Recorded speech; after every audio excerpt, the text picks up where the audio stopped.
Halo teman-teman, ketemu lagi. Mari kita wujudkan salah satu tujuan Undang-Undang Dasar, yaitu mencerdaskan kehidupan bangsa dengan cara sama-sama belajar tentang arsitektur di channel ini. Di video kali ini, kita akan bahas material bangunan namanya PVC board. Bagaimana sosok dari material ini? Mari kita bahas.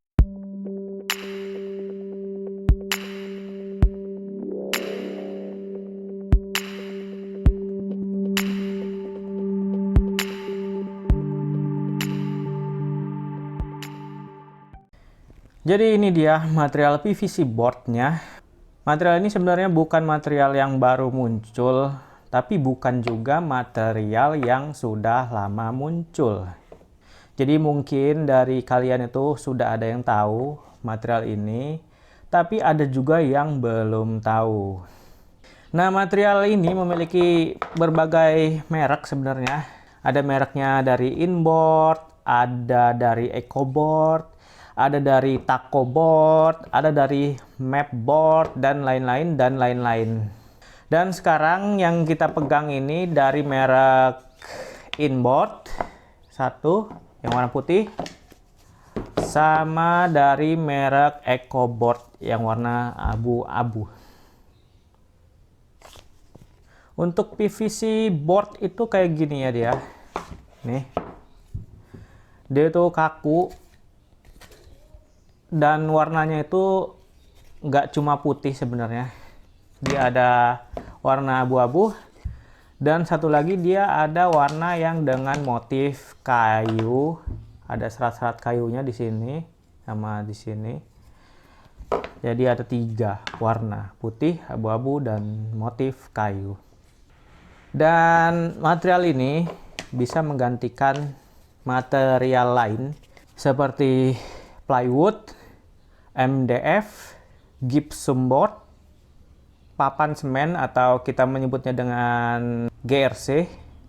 Bisa juga untuk menggantikan MDF HMR, block board, dan lain-lain, pokoknya yang kaku-kaku, yang mirip kayak gini, yang kaku. Dan untuk spesifikasi dari PVC board ini, itu ukurannya ada di angka 1,22 meter dikali panjangnya 2,44 meter. Itu sama ukurannya kayak ukuran triplek, plywood, ataupun gypsum, sama.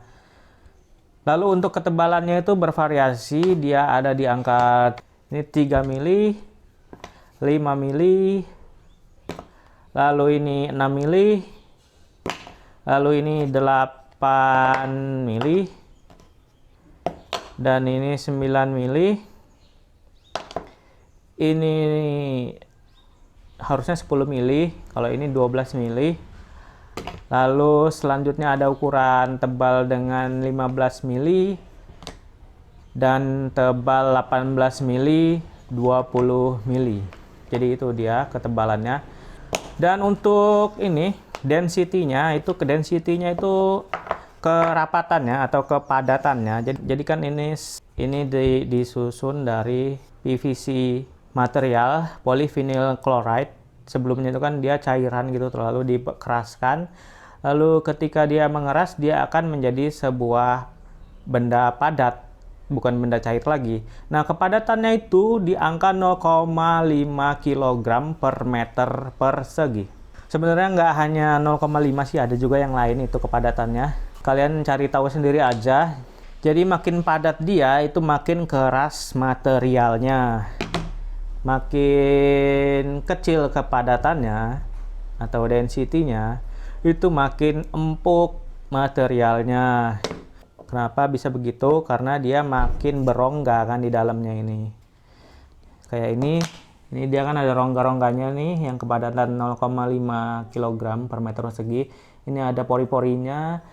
Dan itulah yang ngebuat dia makin empuk kalau misalnya nilainya makin kecil. Dan untuk harganya, untuk harga PVC board itu berbeda-beda. Tergantung kalian beli merek apa, ketebalannya berapa, belinya di mana, dan warnanya apa. Jadi saya nggak bisa sebutin satu-satu harganya itu berapa. saya kasih range aja harganya itu dari yang paling murah sampai yang paling mahal. Itu yang paling murah itu ada di angka Rp125.000 per lembar.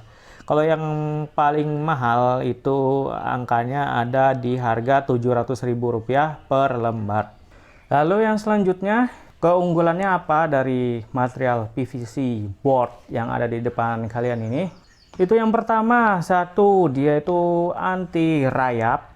Jadi dia nggak bakal dimakan sama rayap. Kalau misalnya kalian buat kitchen cabinet, kalau misalnya kalian pakai plywood, itu plywoodnya akan beresiko dimakan rayap. Kalau pakai ini nggak bakal dimakan rayap karena dia terbuat dari PVC, bukan dari kayu. Kalau dari kayu ya dimakan sama rayap. Lalu yang kedua, dia anti air. Dia ini anti air, jadi tidak akan bisa menyerap air.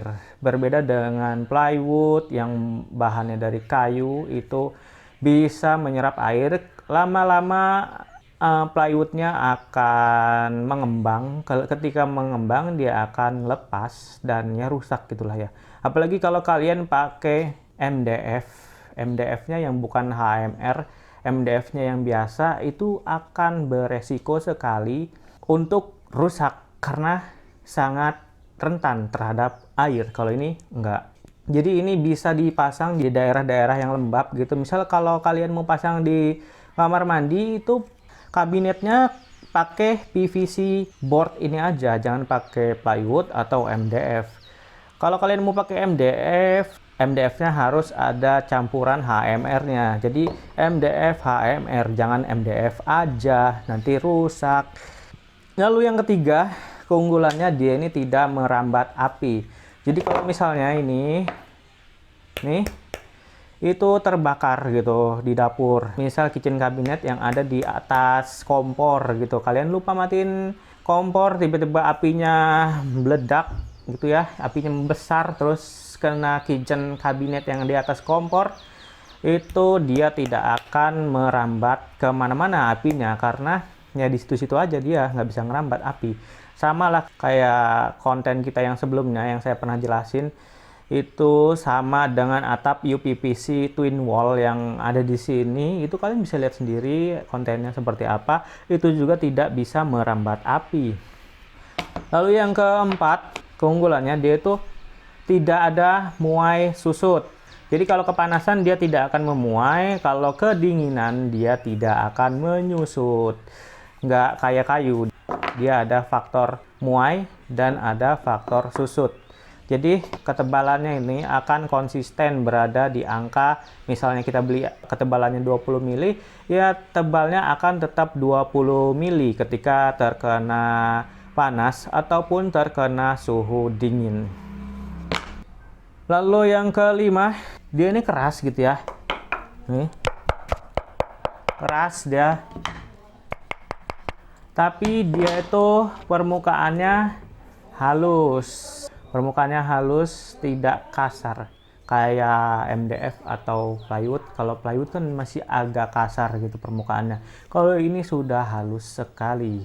Halus sekali. Tapi kalian jangan lupa, ini kan ada ini ya plastiknya di depan ini. Sebelum kalian memasang itu plastiknya harus dicopot dulu. Kayak gini, ini ada lapisannya. Baru setelah plastiknya dicopot, itu kalian bisa pasang. Lalu yang keenam, dia ini bisa dilapis HPL sama kayak plywood, sama kayak MDF, itu bisa dilapis HPL.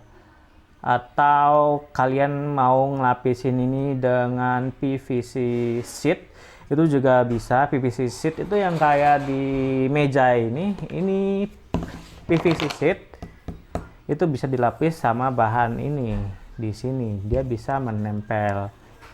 Lalu yang ketujuh kira-kira sama nggak sih feel-nya ketika kita menyekrup ini dengan menyekrup plywood. Lalu ketika kita memotong ini dengan circular saw antara ini dan plywood, itu sama nggak feel-nya? Itu sama. Jawabannya sama. Jadi ketika kita menyekrup atau ketika kita memotong dengan circular saw, dengan bor menyekrupnya, itu feel-nya sama kayak kita menyekrup di plywood atau di MDF. Lalu selanjutnya kita akan bicara aplikasinya untuk apa aja si PVC board ini. Material ini bisa dipakai untuk bikin kitchen cabinet yang selalu saya bilang tadi di awal. Ini bisa dipakai untuk bikin kitchen cabinet, lalu bisa dipakai untuk bikin lemari, lalu bisa dipakai untuk bikin meja yang ini yang saya pakai sekarang, atau kalian mau buat backdrop TV itu bisa juga pakai ini. Lalu mau buat plafon itu bisa juga pakai ini, asal jangan yang tebel-tebel sih ya. Kalau yang tebel-tebel ini kan yang pertama dia mahal harganya, lalu kalau misalnya ini jatuh kena kepala orang sakit. Jadi pakai aja yang tipis, yang 3 mili ini kalau untuk plafon.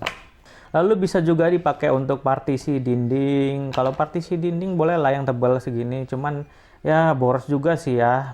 Mending pakai yang tebal 5 mili, di dalamnya kasih rangka holo gitu. Jadi lebih enak nyekrupnya kan, ini lebih tipis, lebih mudah lah nyekrupnya. Kalau pakai yang tebal itu sekrupnya takutnya nggak masuk, tapi bisa juga sih sebenarnya asal sekrupnya panjang.